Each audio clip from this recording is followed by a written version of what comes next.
En el capítulo de hoy hablaremos del siglo XX, especialmente del periodo de 1973 a 1989. Pero para poder introducirnos en este tema es necesario contextualizarlo con hechos ocurridos a nivel mundial y a nivel nacional, tomando en cuenta factores políticos, económicos y sociales. Por lo tanto, en el documental informativo que veremos a continuación, relataremos los hechos más relevantes transcurridos durante la historia de Chile en una época tan conflictiva.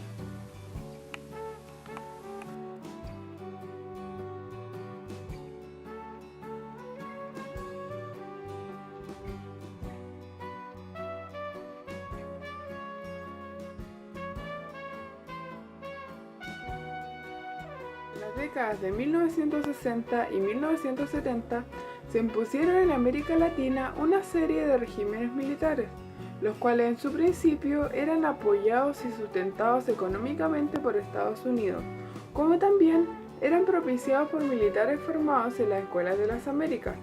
El objetivo de estos regímenes militares era frenar los diversos procesos de cambio que se habían originado con la Revolución Cubana, y los principales países afectados en América del Sur por esta toma del poder a la fuerza fueron Brasil, Perú, Argentina y Uruguay.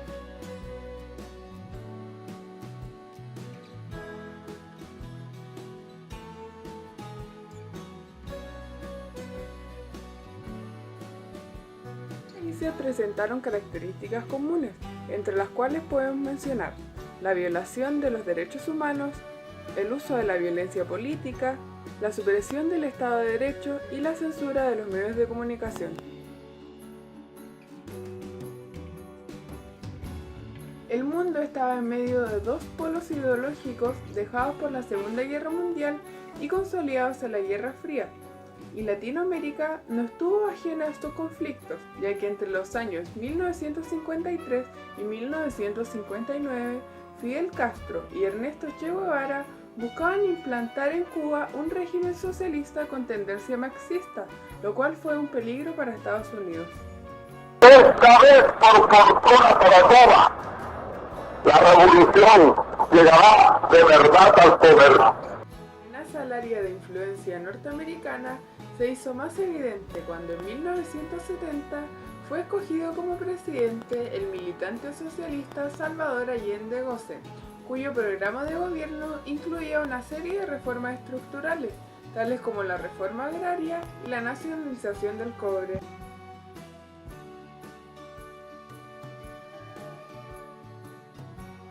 Si bien la situación en Chile era compleja, la mayor preocupación para la política exterior estadounidense era que otros países del subcontinente vieran a Chile como un ejemplo, y con el fin de evitar que surgiera otra Cuba, intervienen en Chile con operaciones de sabotaje, adoctrinamiento militar y apoyo a la propaganda de oposición al gobierno.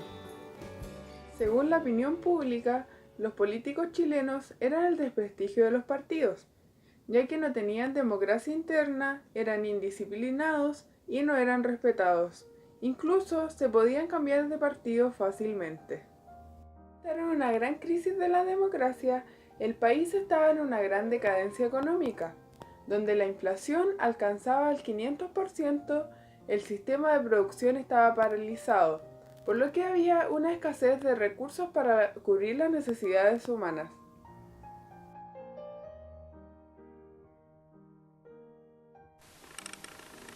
Luego de más de 3 años de mandato del expresidente Salvador Allende y de varios llamados a que renuncie al cargo, el gobierno se ve interrumpido por las Fuerzas Armadas, bombardeando el Palacio de la Moneda el 11 de septiembre de 1973, en el cual fallece el mandatario Salvador Allende, generando distintos puntos de vista de la población. Un sector de la población decía que los militares habían salvado al país de una tendencia marxista, mientras el otro punto de la población decía que estaban en contra de la interrupción del gobierno y se había creado un fuerte golpe de Estado. Lo cierto es que el día 11 de septiembre de 1973 se inicia el régimen militar autoritario más largo de la historia republicana, durando 17 años, a mando del general Augusto Pinochet Ugarte. El día del golpe de Estado constituye a un quiebre y a una fractura política de carácter muy potente, por lo que afectó a mí y a mi familia, con la pérdida de mi padre, cuando nos echaron del colegio a mí y a mi hermano, y cuando nos echaron del país, o sea, nos exiliaron. En la calle se veían cadáveres y eso nos causó una gran conmoción. Nunca había estado más feliz, pero no era una felicidad mía, sino era la felicidad del pueblo que estaba encantado con que se acabara la teoría marxista. El golpe de Estado en sí estaba contento, sentía una alegría inmensa por el país porque sentía que de una vez por todas se iba a terminar todo este problema que tuvimos como nación con respecto a la inflación, hacer filas para poder alimentarnos, etc. Sin embargo, en el fondo también sabía que una solución militar no era lo óptimo, dado que los militares iban a entrar a un estado de guerra en el cual no iban a distinguir entre enemigos. A pocas horas de haber asumido la presidencia el general Augusto Pinochet Ugarte, las calles quedan bajo el control militar, comenzando con los toques de queda, con el fin de restaurar la chilenidad y la justicia. Pero los resultados no son los esperados, ya que solamente en el mes de septiembre hay 300 personas fallecidas, 70 detenidos desaparecidos y comienza el exilio.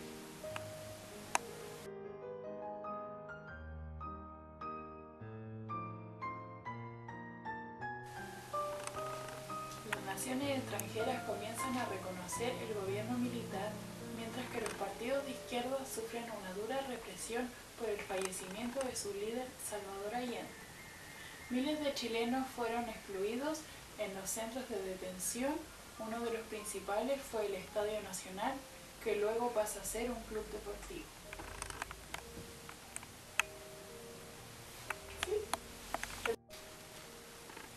Cuando eran detenidos, los llevaban los militares encapuchados. Entonces, después los militares apuntaban con la mano y el que se movía lo asesinaban. 3. En esa época, a las 4 de la mañana llegaban los civiles con una lista. Al ser nombrados, ellos levantaban la mano, pero claro, no tenían idea que no volverían nunca más. Otro hecho relevante de esta época fue el asesinato del cantante Víctor Jara, que causó conmoción ya que fue encontrado abandonado en la carretera sur de Santiago, transformándose en el símbolo de opositores al régimen militar.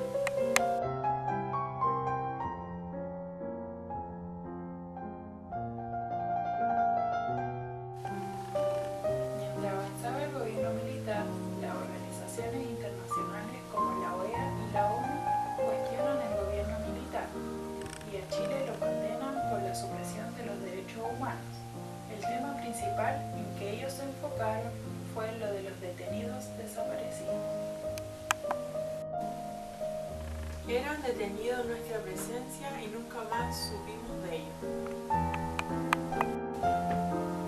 Nos agarrábamos de cualquier doctor que nos daban, recorriendo hospitales, postas, algunos centros de detención e incluso la morgue, pero no teníamos ningún resultado al respecto.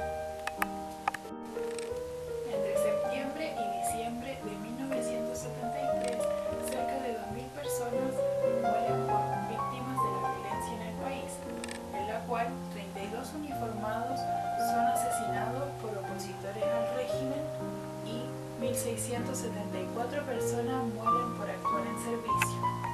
Por lo tanto, se levantan monumentos en el Cementerio General de Santiago. Al inicio del periodo comienza el toque de queda, en el cual consistía en no salir a las calles desde las 8 de la tarde hasta las 8 de la madrugada. El toque de queda complica nunca, pero existían las fiestas que eran de toque a toque, que eran de las 8 de la noche hasta las 8 de la mañana. Caminábamos kilómetros para llegar a la fiesta, nos quedábamos hasta el otro día para poder celebrar. En 1978 se crea una supuesta guerra de Chile y Argentina, siendo Punta Arenas el lugar de las municiones. Esta guerra se crea por pelear unas islas del territorio chileno, pero al saber esto, Juan Pablo II los aleja de la guerra. Por lo tanto, años después, Chile y Argentina firman el Tratado de Paz y Amistad.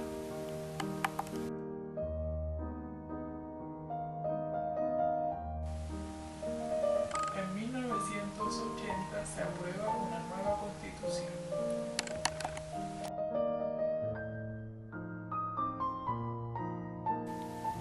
En 1982 surge una crisis muy grande, debido a que el Producto Interno Bruto se reduce un 14,3%, aumentando el desempleo, hay endeudamiento en los bancos, el hambre se hace notar y la pobreza aumenta. Tuvimos que asumirla y lidiar con lo que nos daban. Con esto pagábamos la cuenta y quedábamos sin nada de dinero. Las empresas nos cerraban las puertas. Debido a que no se solucionan estos problemas de hambre, surgen las marchas, las protestas, la gente comienza con los bocinazos y debido a esto hay intervención militar que ocasiona la muerte.